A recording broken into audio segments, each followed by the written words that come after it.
श्री स्वामी समर्थ. नमस्कार सर्वांना. श्री स्वामी समर्थ कृपा या माझ्या यूट्यूब चॅनलवर सर्वांचं मनापासून खूप खूप स्वागत.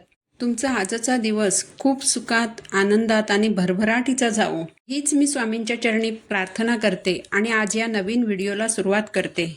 येत्या 25 जुलै 2026 रोजी आलेली आहे आषाढी एकादशी आणि आषाढी एकादशीपासून पवित्र चातुर्मासाला सुरुवात होत आहे.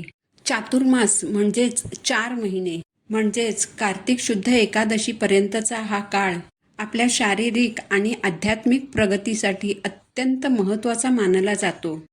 या 4 महिन्यांत भगवान विष्णू क्षीरसागरात योगनिद्रेत जातात.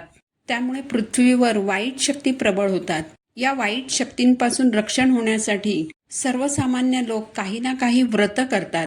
तर या वाईट शक्तींपासून आपल्या घराचं, कुटुंबाचं रक्षण व्हावं, आपल्याला अखंड सौभाग्य लाभावं, घरामध्ये सुखशांती नांदावी, आपल्या मुलाबाळांचं कल्याण व्हावं, यासाठी बऱ्याचशा स्त्रिया चातुर्मासामध्ये गोपद्म व्रत करतात. चातुर्मास हा असा काळ आहे की या काळामध्ये तुम्ही ज्या काही सेवा करता किंवा जे काही तुम्ही उपाय करता तर त्याचं खूप जास्त पटीने पुण्यफळ आपल्याला मिळत असतं. कारण चातुर्मासातील हे 4 महिने अत्यंत शुभ असतात आणि या काळात सगळेच जण व्रत वैकल्य करत असतात. त्यामुळे सगळं वातावरण सुद्धा तितकंच सकारात्मक असतं. तर गोपद्म व्रत हे चातुर्मासातील अत्यंत पुण्यदायी व्रत मानलं जातं. तर 4 महिन्यांचं हे गोपद्म व्रत कधीपासून सुरू करायचं, कोणत्या दिवसापर्यंत हे व्रत करायचं, या व्रताचं उद्यापन कसं करायचं, याची संपूर्ण माहिती मी तुम्हाला आज या व्हिडिओमध्ये सांगणार आहे. यासाठी तुम्ही व्हिडिओ शेवटपर्यंत ऐका. चॅनलवर नवीन असाल तर चॅनलला सबस्क्राईब करा आणि असेच माहितीपूर्ण व्हिडिओ पाहण्यासाठी बेल आयकॉनला देखील प्रेस करा. आता गोपद्म म्हणजे काय? तर बघा, गोपद्म म्हणजे गायीची पावलं. तर बघा, ज्याप्रमाणे आपण मुख्य दरवाजाच्या समोर स्वस्तिक काढतो, लक्ष्मीची पावलं काढतो, अगदी त्याचप्रमाणे गोपद्म व्रतामध्ये आपण देवघरासमोर किंवा मुख्य दरवाजासमोर गायीची पावलं काढत असतो. या गोपद्म व्रतामध्ये आपण आपल्या देवघरासमोर रोज सकाळी रांगोळी, हळद कुंकू, गेरू किंवा तांदळाच्या पिठाने 33 गोपद्म काढायचे आहेत. तर हे गोपद्म व्रत चातुर्मासामध्ये केलं जातं. अत्यंत लाभदायी, पुण्यदायी आणि खूप महत्त्वाचं असं हे व्रत आहे. तर या गोपद्म व्रताला तुम्हाला कधीपासून सुरुवात करायची आहे? तर बघा, सर्वसामान्यपणे देवशयनी एकादशीपासून म्हणजेच आषाढी एकादशीपासून गोपद्म व्रताला सुरुवात केली जाते आणि कार्तिक शुद्ध एकादशीपर्यंत हे व्रत करायचं असतं. पण समजा आषाढी एकादशीपासून काही कारणामुळे तुम्हाला या व्रताला सुरुवात करता नाही आली, तर त्यानंतर 29 जुलै रोजी गुरुपौर्णिमा आहे. तर गुरुपौर्णिमेपासून सुद्धा तुम्ही या व्रताला सुरुवात करू शकता. खरं तर एकदा का चातुर्मास सुरू झाला की त्यानंतर कधीही तुम्ही या गोपद्म व्रताला प्रारंभ करू शकता. कारण संपूर्ण चातुर्मासाचा काळ हा अत्यंत पुण्यवान काळ मानला जातो. त्यामुळे जेव्हा कधी हा व्हिडिओ तुम्ही पाहाल त्यावेळी तुम्ही या व्रताला सुरुवात करू शकता. त्यानंतर कार्तिक पौर्णिमेपर्यंत तुम्हाला हे व्रत करायचं आहे. आता हे गोपद्म व्रत कसं करायचं? तर बघा, हे व्रत अतिशय सोपं आहे. या व्रतामध्ये तुम्हाला कोणताही उपवास करायची गरज नाही. तर हे व्रत करताना तुम्हाला काय करायचं आहे? रोज सकाळी उठल्यानंतर स्वच्छ स्नान करायचं आहे.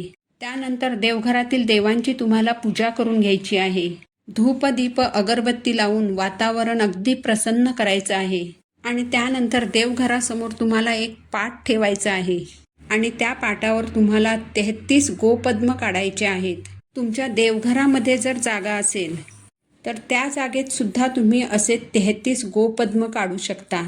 आता 33 गोपद्म काढण्याइतका वेळ जर तुमच्याकडे नसेल तर बघा, मार्केटमध्ये 33 गोपद्म असलेले तयार साचे मिळतात. हे तयार साचे वापरून तुम्ही अगदी 1 मिनिटात ही रांगोळी काढू शकता.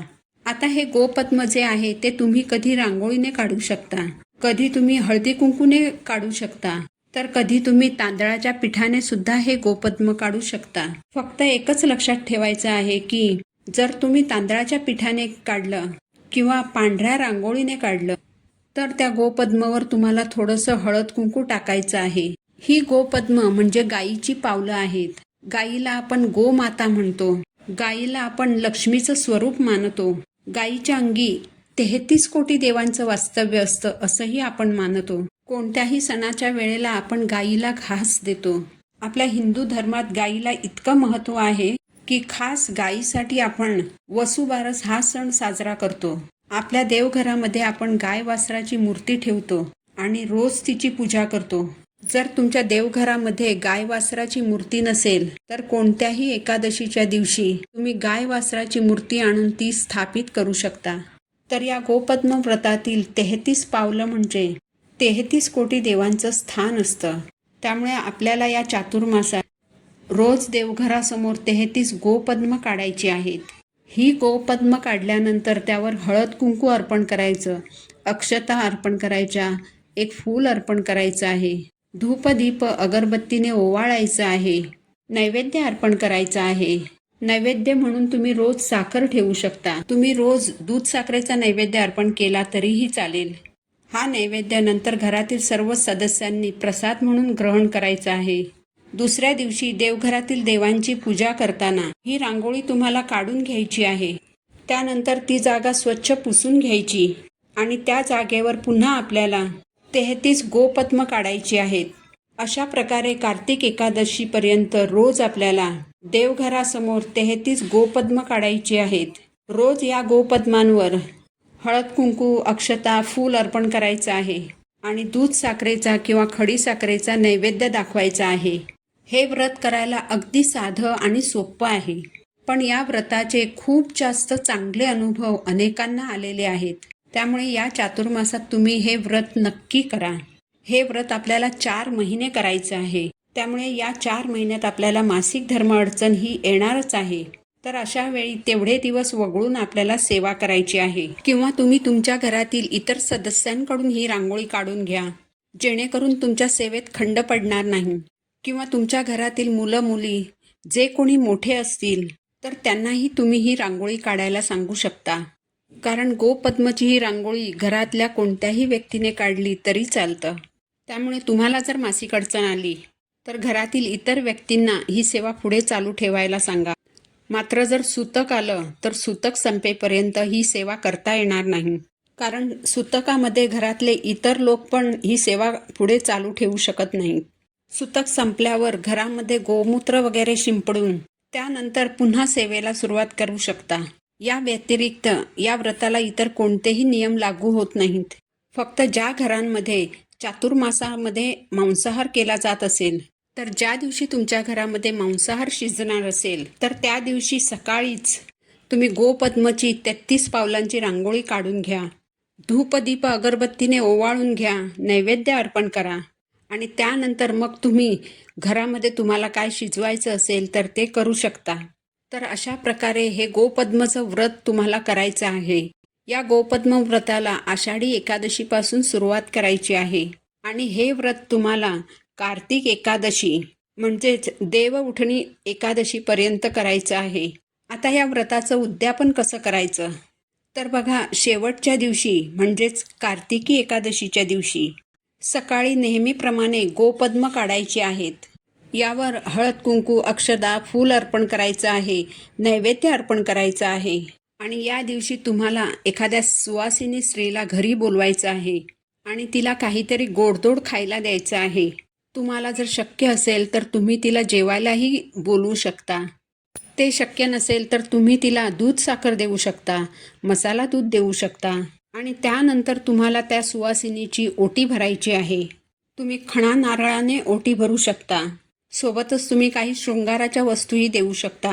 सगळ्यात महत्त्वाचं म्हणजे या ओटीसोबत तुम्हाला 33 रुपये द्यायचे आहेत. अशा प्रकारे आपल्याला या व्रताचं उद्यापन करायचं आहे. बघा, गायीमध्ये 33 कोटी देवांचं स्थान असतं आणि 33 कोटी देवांची सेवा आपल्याकडून या चातुर्मासामध्ये रोज होत असते. तर हे गोपद्म व्रत आणि या व्रताचं उद्यापन या दोन्ही गोष्टी करायला एकदम सोप्या आहेत आणि या व्रताला काही नियमसुद्धा नाहीत. तर या चातुर्मासामध्ये तुम्ही हे व्रत नक्की करा. ही माहिती जर तुम्हाला आवडली असेल तर व्हिडिओला लाईक करा, चॅनलला सबस्क्राईब करा. पुन्हा भेटू अशाच एका माहितीपूर्ण व्हिडिओसोबत. तोपर्यंत श्री स्वामी समर्थ.